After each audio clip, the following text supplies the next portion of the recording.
U.S. Secretary of State Marco Rubio to arrive in Jamaica to officially meet with the Prime Minister Andrew Holness and Foreign Affairs Minister Kamina Johnson-Smith to settle the Cuban Doctors issue. Welcome to this deep dive into what's behind the United States' very public concern regarding Jamaica's use of Cuban medical professionals and how the Jamaican government is navigating this pressure. Yeah. You sent over a really interesting set of reports outlining the situation. And our mission here is to really understand the core arguments and the different perspectives at play. I think this is a very good set of sources to really understand the issues. Absolutely. So many different issues are intertwined here. Right. You know, we're talking about healthcare, we're talking about diplomacy, we're talking about international relations. Yeah, international relations, the historical relationship between countries. Exactly. And the sources you've shared. I think it gives us a very good starting point to unpack this. Okay, so let's dive right in. Let's start with why the U.S. is so concerned about this. It's not just a passing comment. Right. Secretary of State Rubio is actually making a trip to Jamaica specifically to discuss this, among other things. Yeah. And it comes on the heels of him announcing expanded visa restrictions targeting officials from countries involved in Cuba's medical missions. Right. He's been quite direct, hasn't he? Essentially labeling these missions as exploitative. Yes, he has. The TVJ News report you highlighted even mentioned the U.S. threatening to revoke visas over these alleged exploitations, which clearly sets the stage for these talks. Yeah. So what's driving this strong stance from the U.S.? What's at the heart of it? So at the heart of the U.S. argument is the U.S. views these Cuban medical missions through the lens of potential coercion and exploitation.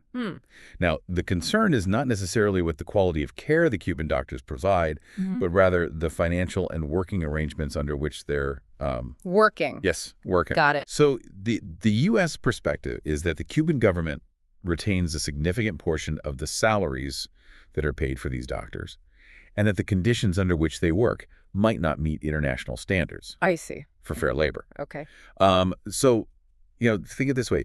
The U.S. is concerned that the doctors might not have full control over their earnings or their terms of employment while they are serving on these missions abroad. So this is the crux of their exploitation claim. And the visa restrictions are a diplomatic tool designed to pressure participating countries to reconsider.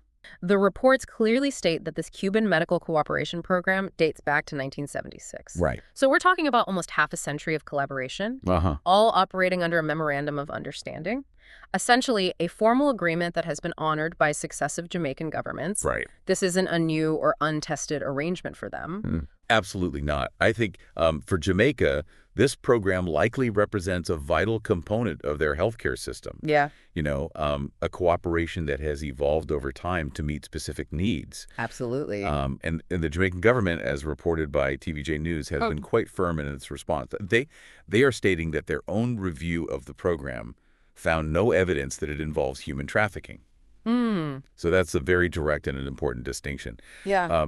Trafficking implies a very severe level of coercion and exploitation. Right. And Jamaica is explicitly rejecting that characterization. And it's interesting how Foreign Affairs Minister Kamina Johnson-Smith pointed out that Jamaica actually began reviewing the program before this international scrutiny really ramped up. Yes. She acknowledged that they identified some areas where they could potentially align the program more closely with Jamaica's own standards for overseas labor. However, she also emphasized her confidence that the core of the Cuban program is a legitimate bilateral cooperation program, not an example of trafficking. It sounds like they're saying we're always looking to improve, but the fundamental nature of this agreement is sound. That's right. It's a very nuanced position. Minister Johnson-Smith isn't dismissing the concerns entirely. Right. But she is strongly defending the underlying principles and the long-standing benefits of this cooperation for Jamaica. Makes sense. Her mention of ongoing discussions with both the Cuban foreign minister and the U.S. embassy head underscores Jamaica's commitment to addressing these issues diplomatically and transparently. And the fact that over 400 Cuban medical professionals are currently working in Jamaica, as the TVJ report indicates, really highlights the scale and importance of this program to their healthcare infrastructure. Absolutely. It's not a small, easily replaceable component. Now, here's a layer that I found particularly intriguing. Prime Minister Andrew Holness gave a 4-hour-long speech on Thursday. Right. A pretty significant address, and yet, according to the report, he did not address the issue of the Cuban doctors at all. Given the impending visit of the U.S. Secretary of State specifically to discuss this, his silence seems quite telling. It certainly does. Yeah.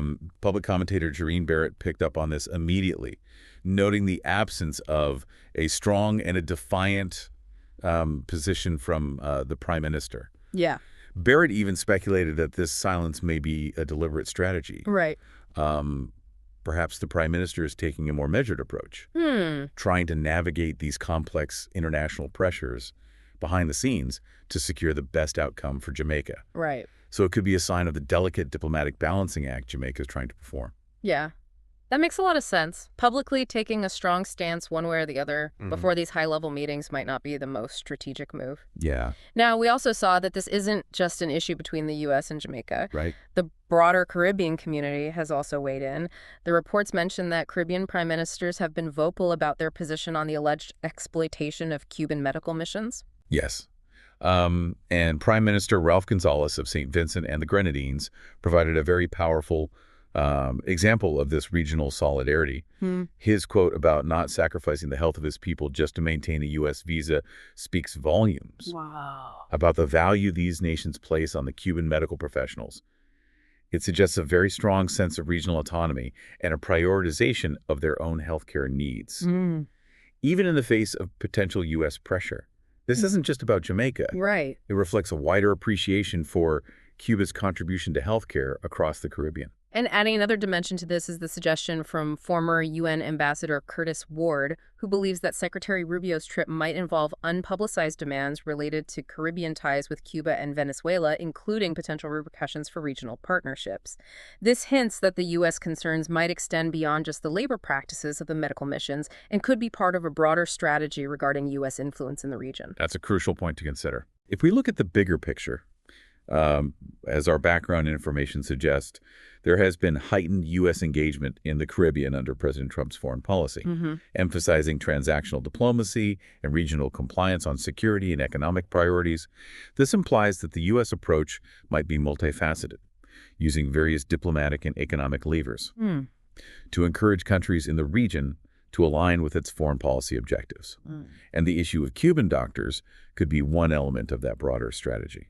So we have the U.S. expressing strong concerns about exploitation and potentially linking this to wider foreign policy goals. Jamaica is firmly defending its long-standing program, emphasizing its benefits and denying allegations of trafficking, with the foreign minister taking a lead in public statements.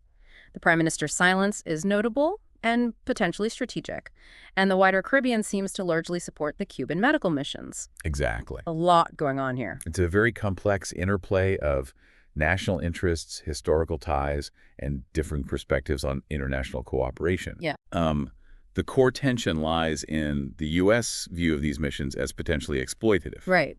Versus the Caribbean nations' perception of them as vital for their healthcare systems and a demonstration of self-cooperation. So as we consider all of this, it really makes you think. Yeah. Given this long history, these contrasting views on the nature of these medical programs, the prime minister's silence, and this broader geopolitical context, what do you think will be the most critical factors determining how this situation unfolds between the U.S. and Jamaica? And what does this whole episode tell us about the intricate dance of international relations, especially when the priorities of a smaller nation with established partnerships intersect with the foreign policy objectives of a global power? It's certainly a situation with a lot of layers to unpack. That's right. A lot of layers. All right. Well, thanks for breaking this down with me. My pleasure. I know I learned a lot. Until next time. Thank you.